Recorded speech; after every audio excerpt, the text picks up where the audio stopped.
Assalamualaikum warahmatullahi wabarakatuh. Awal dari keren tetap dikenal.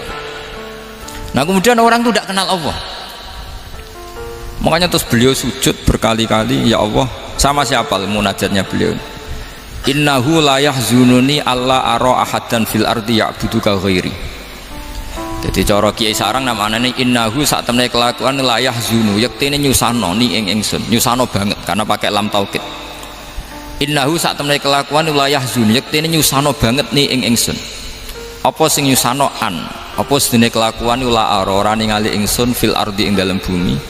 Ahad dan ing wong suwiji ya'budu kang nyembah sapa ahad ka ing panjenengan ghairi saliyane ingsun. Ya Allah, sungguh saya sangat susah karena engkau zat yang begitu penting, kemudian yang tahu kalau engkau Tuhan itu hanya saya. Sampai ngenes gak misalnya ada orang melihat saya itu marhafid kemudian tidak tahu kalau beliau orang alim, sampai sebagai muridnya ngenes gak? Ngenes kan? Ada orang memperlakukan Mbah Mun tidak tahu kalau beliau seorang alim alama, kita sebagai santrinya ngenes gak? Ngenes. Lah ini Allah yang Tuhan, kemudian orang tidak ada yang memperlakukan dia sebagai Tuhan, bahkan nyebut saja tidak mau. Itu ketersiksaannya Nabi Ibrahim. Kalau kita kan tersiksa mergo ora duwe, ora payu rabi, sing wis payu rabi ra iso wayo, ya gitu. Macam-macam kesulitan. Itu jadi apa, jadi wali itu sudah berat karena orientasinya agak tentang Allah tapi tentang diri sendiri. Ana sing susah proposal ragu ya Mas Angga. Macam-macam. Artinya Nabi Ibrahim itu orang yang benar-benar Khalil Rahman. Beliau tersiksa ini karena dunia dianggap gak fair. Masa Allah zat yang begitu penting kemudian mereka nggak tahu. Maka awal dari nubuah itu apa? Menaukan, al-i'lan, mempermaklumatkan Allah di alam raya ini. Makanya nggak ada nabi kecuali memaklumatkan diri. Saya dulu awal-awal Habib Soleh mau nyai, saya bilang orang alim itu harus ngaku kalau alim, Habib juga harus ngaku kalau Habib. Yang orang miskin tidak usah ngaku, sudah konangan. Wong elek ora usah ngaku, wis ketora elek. Sudah. Karena agama ini pertama yang menolong itu memaklumatkan. Sehingga pertama Nabi jadi Nabi dari Gua Hira, pertama apa? Cara saiki nggih kira-kira memaklumatkan. Tapi reso dibahas ana jumpa pers. Tapi yang jelas pertama yang dilakukan Nabi setelah di Gua Hira apa? Memaklumatkan diri kalau beliau adalah Nabi. Sehingga dikumpulkan semua, terus beliau memaklumatkan diri kalau saya ini Nabi. Karena nggak ada artinya Allah kalau tidak dimaklumatkan. Terus makanya di Quran itu kalau menyebut Allah atau menyebut kebenaran selalu dimulai dengan kata fa'lam, harus dingertikan. Kita ngerti kemudian mengertikan ke orang lain. Makanya saya sering dulu bilang ke Habib Soleh, nggak boleh orang soleh menyembunyikan diri, karena nanti kalau orang-orang soleh menyembunyikan diri, sing zuhara ala wajhil ardi adalah sesuatu yang nggak benar. Coba misalnya gini, orang bisa terhibur lewat dangdutan, terhibur lewat maksiat, sementara orang nggak bisa terhibur lewat tolak al-badru alaina, asyraqal qaunub dihaja dan sebagainya. Maka orang-orang soleh adalah orang yang bisa memaklumatkan Allah, memaklumatkan Rasulullah, memaklumatkan Quran, dan supaya itu diterima. Karena awal dari orang terima itu tahu dulu. Nah ini tahu saja ndak. Makanya Nabi Ibrahim susah, ya Allah, engkau zat yang begitu penting kemudian tidak diketahui. Ini apa-apaan, nggak fair. Akhirnya Nabi Ibrahim diangkat sebagai Khalil Rahman untuk menaukan atau untuk memaklumatkan Allah Subhanahu wa ta'ala. Nah sebelum itu beliau dihibur, diterbangkan ke langit, ke alam malakut. Kamu susah ya, kenapa susah? Karena zat sepenting engkau kemudian tidak ada yang menyembah. Terus dijak ke alam malakut, ditunjukkan sekian juta malaikat, sekian ribu malaikat, semuanya membaca tasbih takbir. Ibrahim senang. Oh ternyata sing seneng jenengan banyak. Loh coba kalau kita punya kiai kayak Mbah Mun, semakin yang seneng banyak kan semakin kita senang. Kalau nggak ada yang tahu kan kita tersiksa. Makanya ini penting sekali ya. Jadi pertama agama ini seperti ini itu barokahnya dingertikan, dimaklumatkan. Saya ini orang yang humul itu menutup diri betul, kecuali bab ngaji. Saya kalau ngaji terbuka. Sampai saya tidak tahu apa ada yang streaming apa direkam, saya tidak tahu. Pokoknya saya satu-satunya saya mau terbuka itu pas ngaji. Dan saya pede karena dulu ngaji saya benar. Saya tanya Mas Akom, sebetulnya kalau sampean mau mulang terbuka bagus. Potensinya dua, konangan alimnya atau konangan Ya resiko terbuka kan itu tok. Konangan alimnya. Nah daripada potensi yang kedua terus nggak mau ngajar khumul. Syaratnya wali ku khumul. Oh khumul itu nggak menampakkan diri. Memangnya mau menampakkan apa kalau nggak bisa apa-apa kan? Jadi saya tidak tahu itu khumul apa bagian dari pengamanan diri. Apa mas? Apa? Haim. Jaga iman. Jadi Nabi itu pertama yang dilakukan apa? Memaklumatkan kalau Allah itu Tuhan. Jadi ciri utama orang soleh itu kalau kebenaran tidak mendominasi bumi ini. Jadi ciri utama orang soleh itu seperti itu. Makanya kenapa saya milih manhaj. Tentu Habib Soleh tidak harus niru saya karena antar orang alim tidak boleh saling mengikuti. Tapi juga seterusnya nggak boleh saling ganggu. Saya itu ngaji di mana-mana itu guyon. Karena bapak saya suka guyon, Mbah Mun suka guyon. Alasannya bapak dulu sederhana. Orang sudah nyari hiburan dengan maksiat. Sehingga agama ini harus membawa keceriaan sosial, membawa keceriaan hati. Karena Allah ngendikan kul bi fadlillah wa bi rahmati fa bidzalika falyafrahu. Orang tuh harus senang dengan kebaikan. Orang happy dengan tolal badru alina, happy dengan manaqibul akhyar, dengan fadhailul akhyar. Karena orang di sana sudah senangnya itu kalau ada maksiat. Nah sekarang agama dibawa orang-orang yang tidak menyenangkan juga. Ngaji teko wis merengut. Ada muridnya salah duduk marah, salah posisi meja marah. Lalu orang-orang kan mikirnya kan daripada ngaji dimarahin terus mendingan ndak kan. Makanya Nabi itu paling marah itu kalau satu kebaikan jadi problem. Mu'ad bin Jabal itu pernah ngimami lama sekali. Dan yang makmum itu akhirnya mufarokoh. Dulu belum ditemukan fikih, tapi orang ini sudah berani mufarokoh. Jadi ini termasuk mujtahid sebelum tahu Fathul Mu'in, tahu Wahab, dia sudah berani mufarokoh. Jadi sudah luar biasa. Karena bangsa ibadah yang agak-agak ngawur itu tanpa diajarin sudah do pinter sendiri.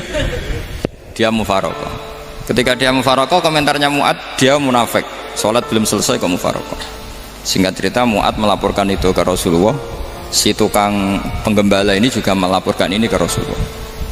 Tapi apa kata Rasulullah? Yang Rasulullah itu yang bela, malah bela yang penggembala tadi. Afattanun anta ya Mu'ad. Kamu itu tukang fitnah. Agama ini kalau kamu model begitu orang lari. Basyiru wala tunafiru, yassiru wala tu'asiru.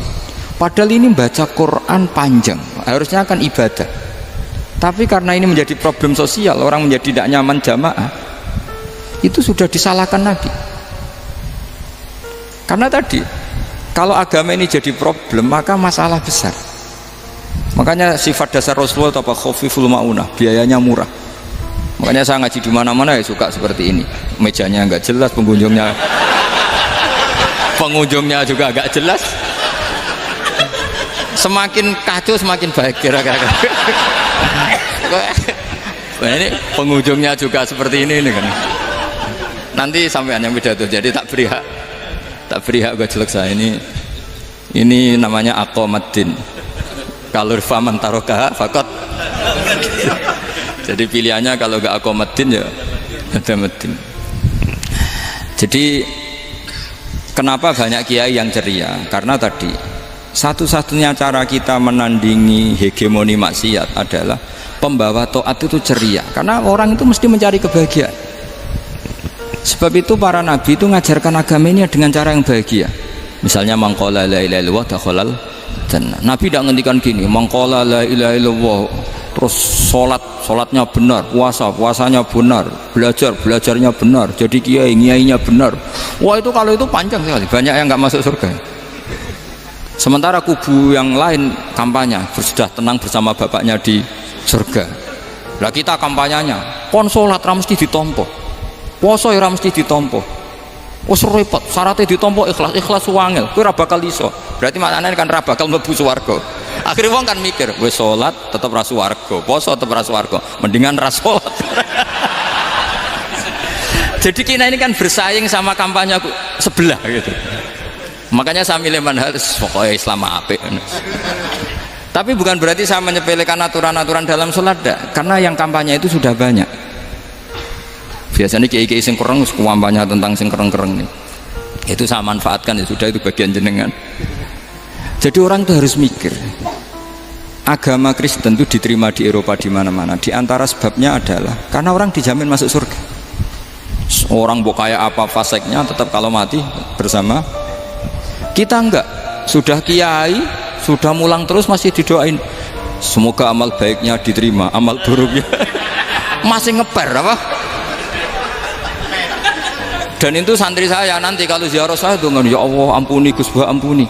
Itu kan ngenyek orang itu maksudnya. Maksudnya bukan, makanya saya pernah ketemu orang yang berfaham Wahabi. Dia nuduh kalau orang doa ke mayit itu minta sama mayit. Saya bilang, saya saja yang jadi mayitnya nggak siap. Kok bisa? Doanya itu doa ngeper. Masa sama gurunya bilang gini, Allahumma ingkana muhsinan fazid fi ihsani wa ingkana musian. Masa gurunya ditaklek? Jadi dia tidak yakin betul kalau gurunya muhsin. Masih ditaklek, jika guru saya baik maka gini ya Allah, jika guru saya buruk maka gini. Loh saya tuh gak pernah doain Mbah Mun gitu, tak anggap gak sopan. Jadi kalau saya berdoa ya Allah jenengan izzihi apa ya, jenengan balas lah izzihi anna anil muslimina khairan kasira wa antal ghafurur rahim wa anta gitu. Saya gak tega muni wa ingkana musian. Jadi kayak ada sopan ya. Lo kalau aku yang mati sapi lagi tak balik malah ingkana musia malah ada terusannya bahwa kadalik. Jadi makanya mereka kan sering pakai dalil, andai kan tradisi itu benar maka yang paling pertama melakukan itu sahabat. Selalu mereka berargumentasi kalau itu tradisi yang benar maka pertama yang melakukan itu sahabat. Ya gak mungkin sahabat masa bilang ke Nabi ingkana bisa kafir berat kan? Masa kesolehannya lu andai kan Abdul Qadir wafat di mana ini ngomongin? Beduk. Saya tidak akan berdoa seperti itu. Oh bisa marah Abdul Qadir Jailani. Masa kesalahan beliau di ingkana musinan sama ingkana musian. Jadi orang tuh harus mikir. Jadi saya dengan bukan berarti Gus Bah bid'ah menciptakan doa baru. Ini bukan urusan menciptakan. Orang yang punya sopan spontan seperti itu. Ini bukan urusan modifikasi doa enggak. Makanya kenapa para nabi itu tidak disolati dengan cara seperti itu, langsung assalamualaikum ya Rasulullah, assalamualaikum ya Abu Bakrin, assalamualaikum ya Umar. Enggak mungkin kita mengatakan ya Abu Bakrin, ya Allah ingkana. Masa Abu Bakar diingkana? Kalau dia bukan kalau beliau ashabu Rasulillah pasti orang Sayyid itu zuriyatu Rasulillah pasti al-tahirin al-mutahhari. Guru-guru kita ini guru-guru kita. Jadi tolong doa itu. Nah, kalau terpaksa doa wa ingkana musian, anggap saja hafalnya hanya itu, tapi jangan dijiwai apa? Jangan apa? Dijiwai. Kalau ditanya, "Lho Gus ini orang soleh kok doanya wa ingkana musian?" Itu kan guru jenengan. Apalku ikut tok. Tapi ora usah dimaknani apa? Karena sekali dimaknani nanti kan. Jadi ini urusan etika, urusan rasa. Saya teruskan ya. Karena jadi saya mohon sekali, apa-apa itu ada aturannya. Ada aturannya. Ya tentu kita ikut masal saja. Semua selain Nabi, selain para wali kita nggak apa-apa doa wa ingkana musinan, ingkana musian. Tapi di hati kita sebetulnya ketika mengatakan ingkana musian itu coro Jawa hanya rapalan. Rapalan itu ya sudah ngomong saja, tapi nggak usah apa? Nggak usah dijiwai ya. Yang dijiwai kita adalah sifat ghafurnya Allah, bukan status mayitnya, tapi sifat ghafurnya Allah. Karena kata musik itu kan nggak nyaman. Makanya Nabi itu hebatnya Nabi ya tentu karena bentukan Allah Subhanahu wa taala. Adabani Rabbi fa ahsana ta'dibi. Itu kalau nyifati tentang keburukan orang mukmin itu diikutkan sifat ghafurnya Allah. Jadi misalnya gini kalimatnya, liyukaffirawwahu anhum aswa alladzi amil. Atau sebagian ayat misalnya wa yukaffiru anhum sayiatihim. Jadi sebetulnya kalau terpaksa mengatakan orang itu buruk itu sebenarnya dari Allah dulu kita mengatakan Allah itu zat saking baiknya itu mengampuni salahnya seseorang. Jadi nyifati Allah dulu, Allah saking baiknya itu mengampuni salahnya orang-orang baik, karena orang-orang baik juga manusia. Ustadz juga tapi lebih ke nyifati ke Allahnya. Kalau kita kan enggak, lebih tertarik nyifati mayitnya. Sehingga kita di hati itu mayit kira tak jalono sepuro tuntas kayak gitu. jadi kalau di Quran tidak seperti itu. Jadi kita lebih mensifati Allah itu Ghafur, Afuwun Karim. Makanya seperti doa-doa kita kalau Ramadan gini, Allahumma innaka afuwun karim tuhibbul afwa, baru bakas fa'fu anna. Jadi ada aturannya. Meskipun ilmu ini agak jelimet, tapi bagi ahlinya ini ma'ruf. Kalau sampean nggak paham berarti nggak ahlinya. Jadi ilmu ini agak jelimet, tapi ma'ruf. Nah, sehingga Rasulullah, kalau kita meyakini syafaatu Rasulullah SAW, itu cara berpikir harus kita balik. Misalnya begini, wong Islam nakale ngono, penggaweane maksiat kok disafaati Kanjeng Nabi kurang penggawean. Caranya berpikir jangan gitu. Kalau gitu kayak mari mangkal, wong nakale ngono kok untuk syafaati Kanjeng. Tapi cara berpikir gini, syafaatu Rasulullah itu wasi'ah, luas sekali. Syafaatu Rasulullah ghairu munhasirah, tidak terbatas. Syafaatu Rasulullah itu lebih sakti ketimbang dosanya umatnya. Semua ulama dulu kalau nyifati Allah juga gitu. Allahumma misalnya maghfiratuka awsa'u min dzunubina. Ya, yang misalnya yang pakai mutakalim ya Allahumma maghfiratuka awsa'u min dzunubi wa rahmatuka arja inti min amali.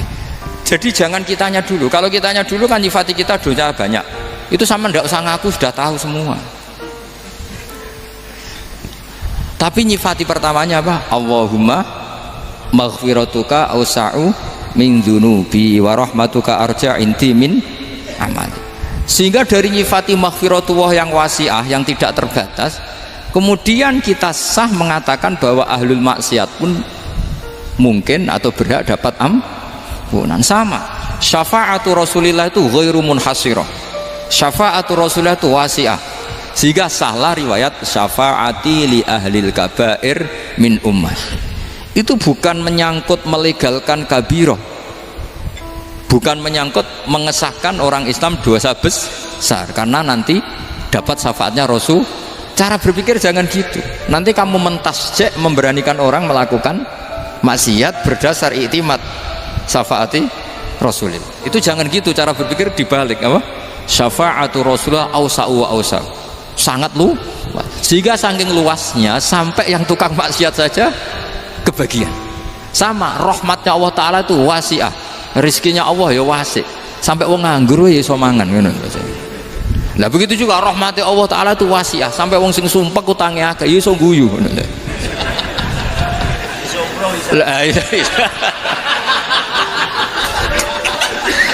Tapi kalau dibalik, misalnya saya diprotes kiai, saya pernah juga diprotes, Gus umat kok mbok latih guyu padahal mereka maksiate akeh, hutangnya akeh, gini-gini. Karena kamu menyifati orangnya. Kalau menyifati orang ini sampean guyu haram. Hutang jatuh tempo, sampean gak mikir dosa ndak? Dosa. Jadi kiai muridnya goblok kok kiai ini kurang tahajud itu ya dosa. Jadi kiai kok muridnya goblok tenang wae. Sementing untuk sowanan itu amatir ya gitu. Mestinya cara berpikir dibalik. Rahmatullah wasi'ah, rizkuhu ya wasi', fadluhu wasi', sampai wong sumpek wae iso guyu. Sehingga kita ini sudah objek. Loh, kita ini tidak subjek di alam raya ini, kita tidak subjek tapi apa? Objek. Makanya saya berkali-kali mengatakan, mbok kayak apa sumpeknya kita, tetap wong iso guyu. Karena apa? Allah mensifati dirinya wa annahu wa adhaka wa abka. Allah itu adhaka, zat yang memberi orang iso guyu, wa abka lan zat sing maring wong iso nangis. Karena sifatnya Allah Ta'ala pasti nafidah, sifatnya Allah Ta'ala pasti terjadi.